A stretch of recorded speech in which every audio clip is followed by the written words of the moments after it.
Greetings and welcome to the Astronomy Picture of the Day podcast. Today's picture is titled Toolondo Totality Trails. So what do we see here? Well, here we're looking off over Lake Toolondo in Victoria, Australia, here on Earth, of course.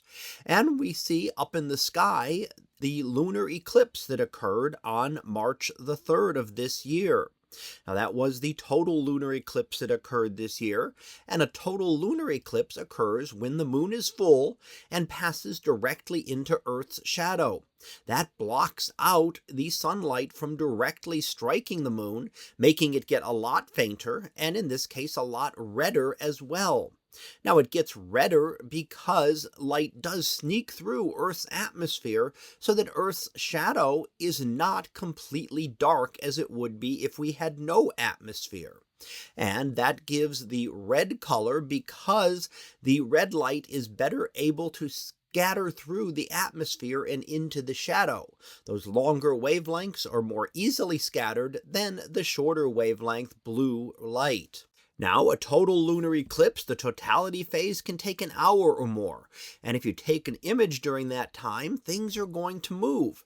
Not because things in the sky are moving that quickly. They appear to move in the sky because Earth is rotating. So the Earth rotates from west to east, making things appear to rise in the east and set in the west. And that makes all of the objects, including stars and the moon, appear to move around the Earth once each day. Now we can see those trails here left behind over the course of the hour-long exposure, bringing out even fainter stars, allowing us to see those and to see their paths.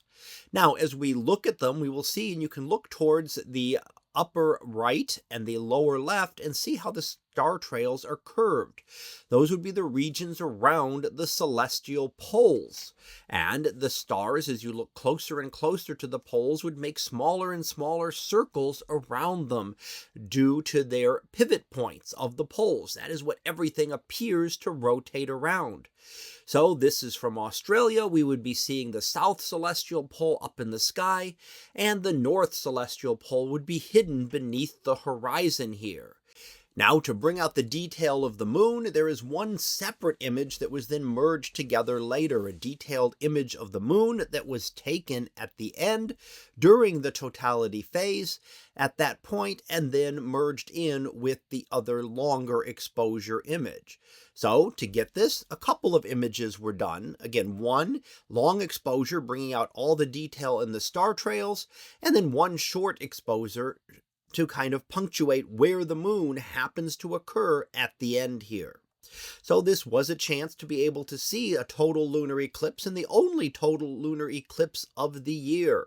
However, there will be other eclipses in about 6 months as eclipse seasons occur about 6 months apart. So that was our picture of the day, titled Toolondo Totality Trails. We'll be back again tomorrow for the next picture, previewed to be Prospective Pi Planet. So we'll see what that is about tomorrow. And until then, have a great day, everyone, and I will see you in class.